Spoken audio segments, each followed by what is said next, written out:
కాదు. అలా చూసినారంటే రెడ్లు చాలా నష్టపోయినారు. రెడ్లు పెద్దగా బాగుపడిపోయారు గవర్నమెంట్లో, అవునా కాదా?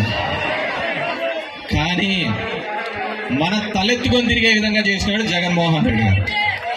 ఎక్కడే కానీ అంత డబ్బుల సంపాదనతో రాదు, మన గౌరవంగా నిలబడేదంతా వస్తుంది.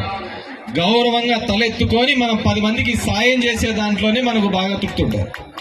నా గుడ్ మార్నింగ్ ధర్మవరంలో నాకేం వచ్చినది ఏంది లేదు, కానీ నేను తిరుగుతున్నప్పుడు రోజు ఒక 10 మంది 20 మంది సమస్యలైనా తీర్చగలిగినానా అని చెప్పేసి ఒక ప్రజాప్రతినిధిగా ఒక నాయకుడిగా నాకు అంతకంటే పెద్ద తృప్తి వచ్చే కార్యక్రమం లేదు. ఈరోజు జగన్మోహన్ రెడ్డి గారు చేసిన ప్రతి పని, ప్రతి సంక్షేమ కార్యక్రమం కావచ్చు, అభివృద్ధి కాలం కావచ్చు, ఆయన ఉన్నంత వరకు కూడా చరిత్రలో అలాగే నిలిచిపోయే విధంగా ఆయన చేయడం జరిగింది. ఈరోజు చంద్రబాబు నాయుడు అలాంటి వేదే కానీ చేసిన దాఖలాలు లేవు. అందుకే ఎవడో కట్టిన హైటెక్ సిటీ నాదంటాడో